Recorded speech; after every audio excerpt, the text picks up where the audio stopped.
Okay. Happy Halloween, or Samhain, I think it's how it's pronounced. It could be completely wrong, but that is what it looks like. Anyway, I love this dress. I like the sleeves. Anyway, I did a little bit of research into the actual root and into what it actually is and the traditions of Halloween, realistically. Now, it's spelled Samhain, and it's pronounced Samhain or Samhain. I keep forgetting that that's how it's pronounced, so the fact that I pronounce it wrong, do forgive me. Now, originally, it's an ancient Celtic religion. It actually is. It's part of an ancient Celtic religion. It's also part of a Celtic festival that celebrates the end of the summer festival and the beginning of the winter one, which realistically means that, which is celebrated in in the Irish and Scottish regions as a Celtic New Year, realistically. When you talk about like the end of the summer festivals and or summer seasons and the beginning of the winter one, you're talking of like the Celtic New Year, and that is celebrated between the Irish and the Scottish Celts. Now, that goes right the way back to the beginning of the Celtic world, as we know them. But actually, it goes much deeper than that. And it is actually part of their religion as well, as part of the way they see or celebrate their pagan beliefs. Now, when I actually looked at all of this, I can't pronounce all of their gods, and it actually went on to a point where I couldn't understand it. It got to a point where I was looking at all these different gods or deities, and I couldn't actually, my brain just I ended up with a headache. So what I did is I took out the bits that make up our traditional Halloween as we see it and celebrate it today, and took out their core traditions and why they celebrated it the way they did, what it meant, how it worked, why we celebrate Halloween the way we do in this day and age, where it all started, realistically. And the reality is, it all started from a Celtic religion that goes back centuries, millenniums even. It's actually one of their most important festivals of the year. And it is a festival that they used to celebrate every year. Because and it was celebrated across almost 3 days. Now, how it all worked. Now, this is going to sound a bit weird and it's going to skip about a bit, but I tried to get as much of the information as I could and whittle it down to where we get the core of our Halloween from. Now, in the ancient Celtic religion, this is one of their most important festivals. Now, at Samhain, or Samhain, however you want to pronounce it, it was believed, and in those pagans that still believe it, that the veil between the mortal world and the world of the gods, it's not just the world of the spirits, which is what they all believe, that what most people think it was the world of the spirits. It's not just about the spirit world. It's about the world of the deities, the world of the gods, what they believed was visible. You know, you could see through it. And they believed that the deities would play tricks on mortal worshippers.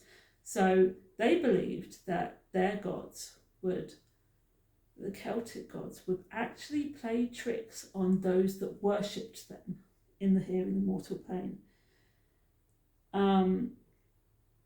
And those in these Celtic countries, and it wasn't just the Irish and Scottish countries, it was those in Europe as well. It was mainly the Irish and Scottish, we do know this. But they did believe that it was a time where they thought they were in danger. They were very fearful. They actually made things like, it was a time of sacrifice and atonement for the Celts. And they did this and there were sacrifice and atonements of all kinds to try to counteract the tricks of the deities. So during Samhain, the Celts would bring the family's ancestors, and they were invited into their home as a sign of honour. It would be an honour for them to invite their family and their family's ancestors into their home. And they would ward off harmful spirits by wearing costumes and masks, and they would disguise themselves as harmful spirits. And that's what they would do. They would actually disguise themselves as harmful spirits to ward off other harmful spirits, to avoid harm, which is exactly what they were trying to do. So they would invite their families and their families' ancestors into their home it would be an honour for them to invite their families and their families' ancestors into their home. And in doing so, they would also, to ward off any kind of harmful spirits, they would dress up in masks and costumes of what they believed to be harmful spirits, to ward them off, to make sure that they would not be harmed. Because by dressing up as harmful spirits, it would essentially state that inside this home or inside this place there lived harmful spirits. Therefore, it would avoid any harm for them. They would not be harmed by any spirit. It was a front for them. It was a way to avoid harm, which makes sense. In the streets, they would make a big bonfire. What they would do is they would make bonfires, a communal fire. They would douse the fires in their own home, and then they would build a communal fire in the street in their town, and they would use that fire, that communal fire, to then relight their home fires.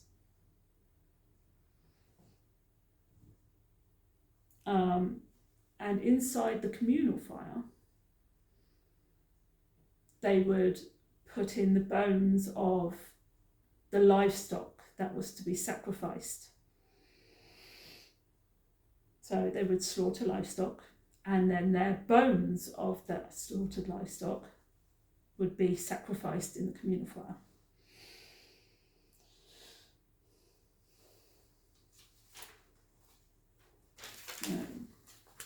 Yeah. And then with the fire that they've then reignited with the fire from the communal fire, they would prepare food for both the living and the dead. So they would prepare food for themselves and their families, and then they would prepare food for their ancestors. Knowing the food that their ancestors, for their dead ancestors, would be shared amongst the community, the poorer communities, those that were not well off, those that couldn't afford to do this, they would be shared, it would be given to them. So it would never go to waste.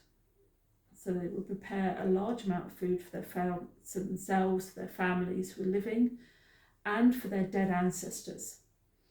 The food for their dead ancestors, it could not be eaten. So what they would do is they would take this food and they would share it with poorer families who did not have much money or much food. It would be shared amongst them, which actually I think is really kind of honourable. You know.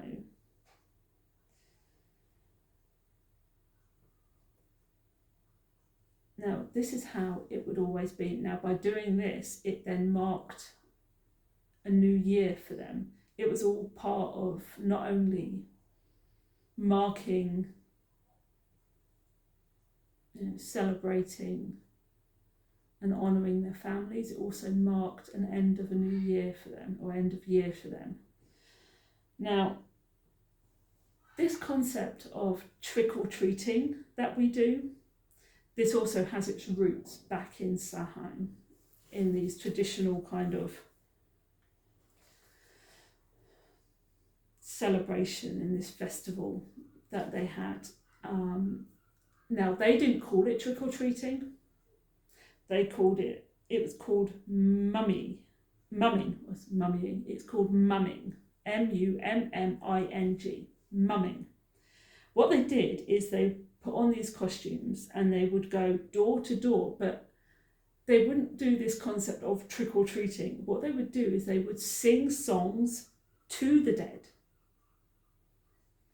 And they were given cakes as a payment for these songs. So it's not so much a trick or treat, it's a concept of they would go door to door dressed in these costumes and they would sing these songs to the dead. And the homeowners and the family would give cakes in payment for these songs. And as far as these tricks that would happen during Samhain, what would happen is if there were tricks played, these tricks would be blamed on fairies or the deities or any of the like. It would not be blamed on people, on them. It had nothing to do with them as such. It was supernatural.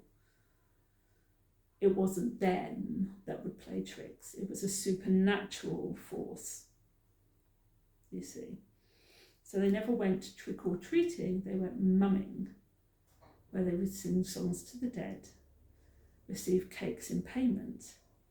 And any tricks that did happen were supernatural tricks.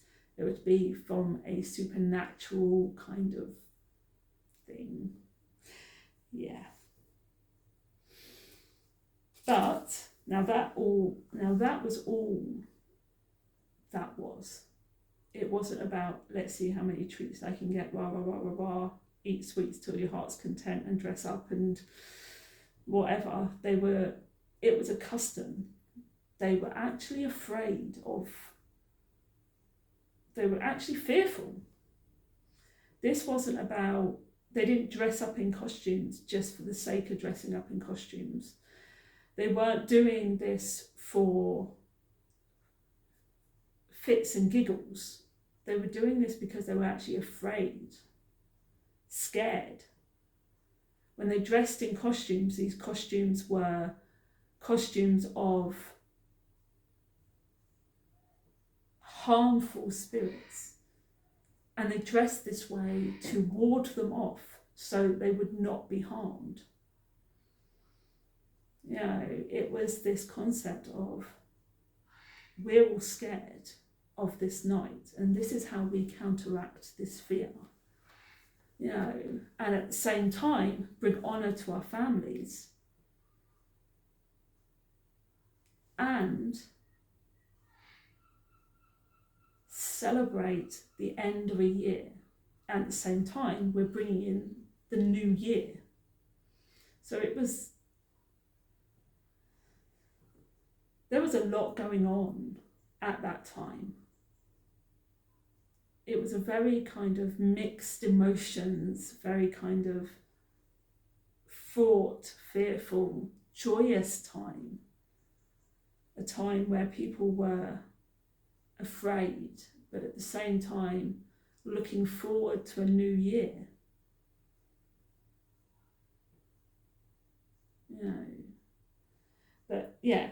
And that is how it stayed until we get to the 5th century, of course. And then we get to Pope Boniface, who decided, as they all do, because Catholics are like that, Pope Boniface decides that he's going to mark it. He's going to jump on the bandwagon of this very serious, very important event. And he not only jumps on this bandwagon, he changes the day to May the 13th, and also changes the day to, so that now they were not only celebrating it at the wrong time of year, but they were now celebrating it on May the 13th, and they were celebrating saints and martyrs. Yeah. And that's exactly what they did. They prayed to the saints and they celebrate Saints and Martyrs Day. They jump on the bandwagon because they're like that. And then we get to the 9th century with Pope Gregory, who does the honourable thing and moves it right back to its original time frame, November 1st. Calls it All Saints' Day and adds a few more days and a few more things to it, like All Souls' Day on November 2nd, and of course All Hallows' Eve on October 31st. But actually, the reality of it is, most of the practices and the traditions of Samhain were kept by Pope Gregory. He kept them all in because he actually, for whatever reason, he actually liked the traditions of Samhain. And as we all aware, All Hallows' Eve became Halloween. And majority of the traditional practices are still in and are still kept in Halloween as we see it today. Because in the 19th century, when the Irish immigrate, you get Irish immigrants over in America, they brought their practices of Samhain along with them into America. So you then get, the true traditional Celtic practice of Samhain brought into All Hallows' Eve. And Halloween, as we see it today, really kind of kicked into effect.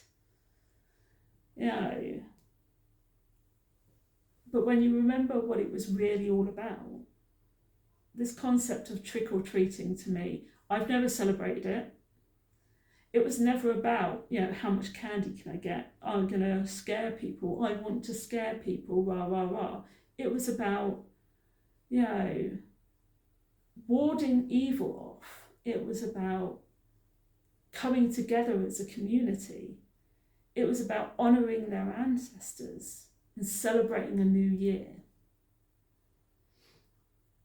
But what it's actually turned into is crazy to me, because what it's actually turned into is commercialism. How much money can we get?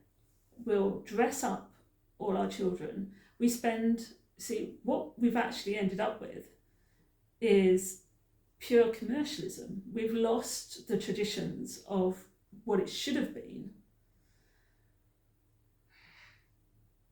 And actually, what we've got is ridiculous. I don't celebrate Halloween. My son hates Halloween. In fact, my son is afraid of Halloween, which works out perfectly for me because I don't like it. But when you actually really think about what Halloween entails, on the 31st of October, what do? We spend our entire... Think about this, right? As parents, what do we teach our children? Don't take food from strangers. Blackmail and bribery is against the law. Don't go knocking on strangers' houses because it's dangerous.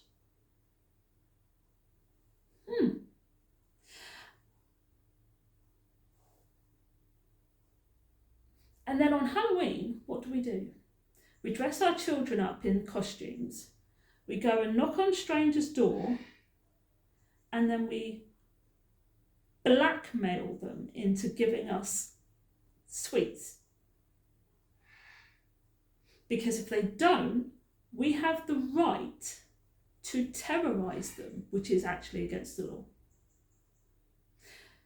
Because if it happened on any other day of the year, egging someone's house is vandalism. Throwing TP or TPing someone's house is classed as vandalism. Blackmailing someone to give you something in exchange for something else is also blackmail. Asking someone to give you something in exchange for something else is blackmail, and that's against the law. And yet, on the 31st of October, it's all fun and games. There's nothing wrong with TPing someone's house. There's nothing wrong with egging someone's house. There is nothing wrong with playing stupid pranks on people. And knocking on strangers' door and potentially scaring them is not a problem.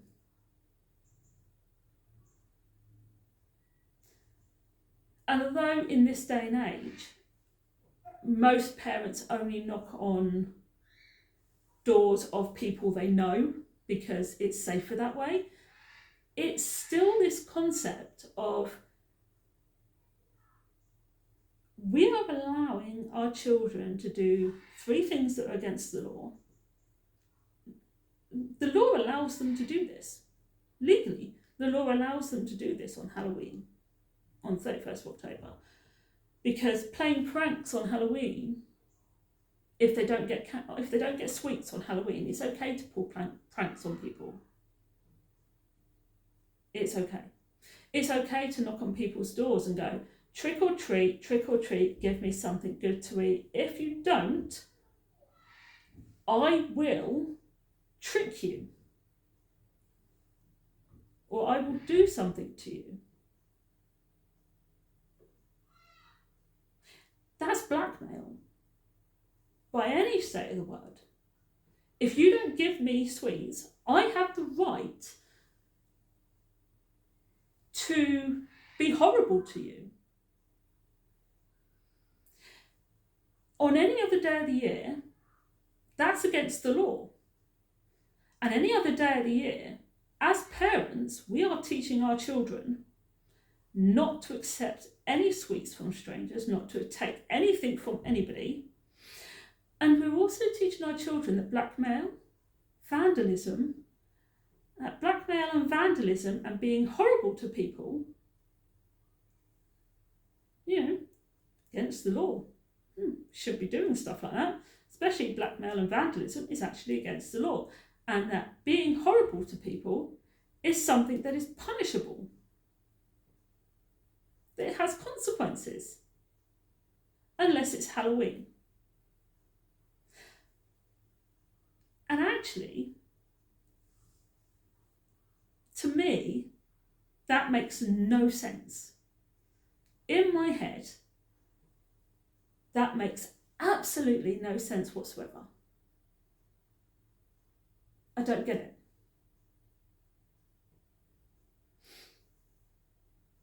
Anyway, I'm going to go. I hope you all enjoy yourselves.